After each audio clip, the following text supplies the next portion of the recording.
Welcome back to WCS America, where we don't have any North Americas, but still got tons of freedom to give away, and Snute is holding up that pride so far very well. Yes, sir, Kev. He's not going to be from Wisconsin. He might be from Minnesota. He also might be from Washington State, according to the Twitterverse. Everybody is trying to chime in and say where Snute would be from if he were an American. Nobody seems to be coming out for, the Southern California. I think he looks like a California boy. He could pull it off. I think he could definitely pull it off. Our third match is going to be played on Daybreak, Ben. Snute so far played fantastic in the first two games, close to flawless play, but still, this is a series that's far from over. Of course, Ben, why don't you go ahead and introduce the players? I would love to, Kev, as we have spawning in the top right-hand corner of Daybreak, the Red Protoss player trailing 0-2, Axiom Crank. And Crank, I think between every game does look pretty nervous, Kev, and this is for good reason. Perhaps his WCS tournament ends here. Of course, he's going to be back in Season 2 regardless. Absolutely, absolutely. Crank's opponent down in the bottom left, the blue Zerg player who is looking to have some phenomenal Zerg versus Protoss, Liquid Snute. He said it in the start of the day, man. He's feeling really, really good about his Zerg versus Protoss right now, and so far he's showing it. Of course, if Snute does manage to win this series, he's gonna go up against Alicia, which is another Protoss, and that would be awesome. And the winner, of course, of that series is going to qualify for the WCS Grand Final Season 1, which will be played next week in Korea. And how awesome would it be to see Snute play ZVZ against Roro? Man, Or so I would love that. Snute against SOS, that would be sick. What if he just won like all three of those? Next thing you know, Snute's in the grand final. And he's swiping Innovation. And he beats Innovation 4-0. And then Flash is like, maybe I should be practicing with Snute.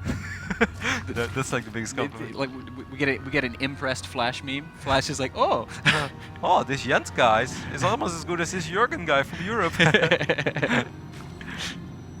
Impressed Flash thinks Snute's the best Zerg in the world.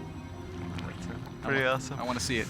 Crank is gonna go back to a Forge Fest expand, but a little different. Actually, wow, he's gonna go like Nexus first with a Gateway follow. That's a whole new variant that you don't see all that often. It's also very risky against. If Snute makes like 8 slow lanes, this could be really scary. We've seen it in the past. Nurture liked to do that back in the days when people like to open like this. He's gonna scout the timing of this gateway if that Overlord keeps cruising, and he might think, well, I guess it's gonna be a little bit too late. Still, no, there's the Forge. I was gonna say, I wonder if maybe after the first inject, but by that time there will definitely be a cannon up. So funny opening over here. Yes, of course, what this does allow Crank to be is open up his stack a little bit quicker. Quicker gateway means quicker cybernetic score. Quicker cybernetic score means quicker access to whatever else he wants to do.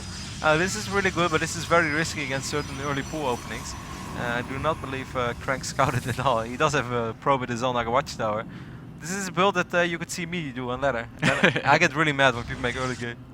It's really why would this guy 9 pull me? This is stupid. And this guy on the other end is sitting there like, well, why would this terrible Protoss open the way he does? Nexus gateway, no Forge. Yeah. Hey, I did this for a while. Remember? I told you about it. I remember. And then you laughed at me. For a good reason. Yeah. I know. After I lost a couple of games against early pool, I kind of stopped doing it. These two Zerglings going to work on this probe, and he's actually going to be really annoying. Okay, there is a Zealot on the way, but still, with a little bit of luck, Snute might be able to pick off one more additional Zergling. Snute's like, man, why didn't I make more Lings? So, either way, he will poke around. He's going to get a great scout off, and is, of course, getting his third base down. Man, I am so impressed with how far Snute has become in the last 16 months. Go back to Sao Paulo, however long ago it was. That was in March or February 2012, I think. Guys, Roddy and me hung out with Snute in Sao Paulo the entire weekend. Roddy was just teasing Snute for being terrible at StarCraft, and Snute got really mad about it. Nah, that's not true. Come on. That's not exactly how it went. No, there was a story before that. Like, I met Snute for the first time in 2011. That was one of the very first international tournaments that Snute played. That was WCG Korea. I spoke a lot with him because we played on ladder a couple of times back then.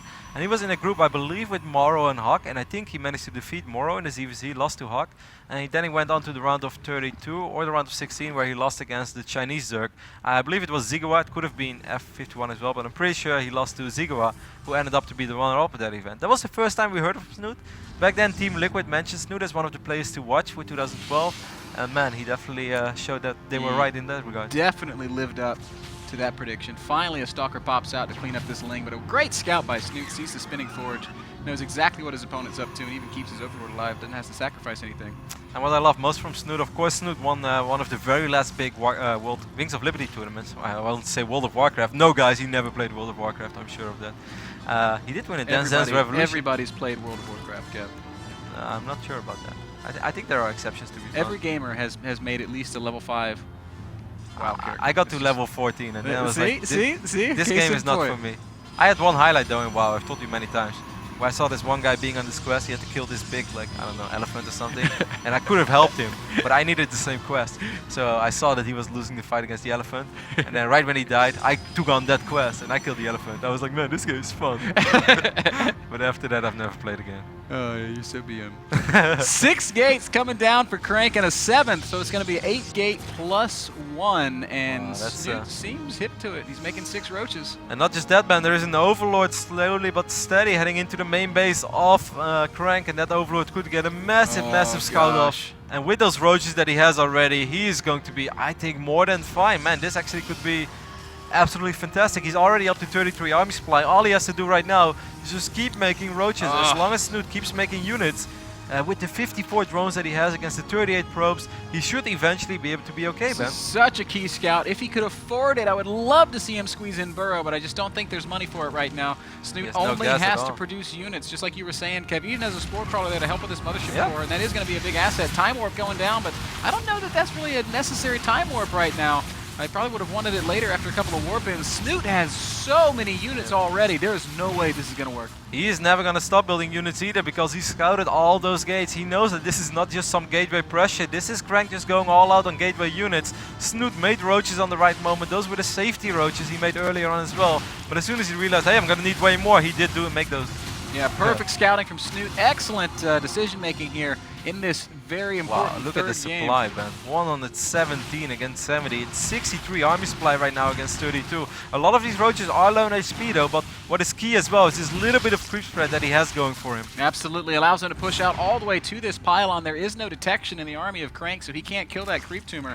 Roach speed is halfway done, Ben. And as soon as it finishes, we're just going to see Snute wash over this Protoss army. There's not a single sentry.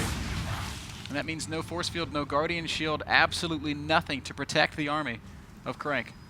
And just the fact that there is creep makes it so much harder for these Stalkers to walk in and get some shots off. Yes, they will get a couple of shots off, but the Roaches are always getting some shots off too. There is no blink follow-up. Crank is still only mining basically from, well, 2 assimilators. He definitely doesn't have the economy to transition out of this. He's gonna have to make it happen, but God, I don't see how. No way, Kev. No way. Roach speed's about to finish. Here come all the Zealots. Mothership core is back as well. There is no energy for Time Warp, no energy for a recall. So many roaches. They're just going to surround everything, and Liquid Snute is going to easily clean up the army of Crank, and with it easily secure his place in the Consolation Final tomorrow, where he will play against Alicia. Made it look easy. Snute's PVZ, or I should say Zerg versus Protoss, absolutely top notch. Looked really solid, man. He doesn't play overly greedy. He gets great scouting information. He follows up with the first scout he has as well, and taking out Crank 3-0 in ZVP, that's damn impressive. And if I was Alicia, I would be a little bit worried as well. If I was Alicia, I would be very scared, not just because of that convincing performance that we saw out of Snute, but because of how little he actually got to see of Snute's overall game plan, right? Because Snute just won decisively. There was nothing telling of, hey, this is exactly how I can expect Snute to play, because those games were pretty one-sided. Yeah, and 3 completely different openings from Crank as well. Kind of forced Snute to play in 3 different ways, so not all that much information for Alicia. I think we're going to be one hell of a series tomorrow, and I think it's a very realistic chance that we are going to see at least one more European make it to the Grand Finals in Korea. Oh, that sounds incredibly exciting. Very happy for Snute, very sad for Crank, who obviously wears his emotion on his sleeve there. He looked just crushed at the end of that. I mean, I have to point out as well that this definitely hasn't been Crank's tournament. He came here and he lost 2 best-of-5s, 0-3. That's heartbreaking, but hey, we all take losses in our pro game. It is heartbreaking, but it's still a great run. And Crank, he's going to win a little bit of money for his trouble this weekend, so that's certainly a small victory, and he can take that back and practice hard and continue to improve and grow and do.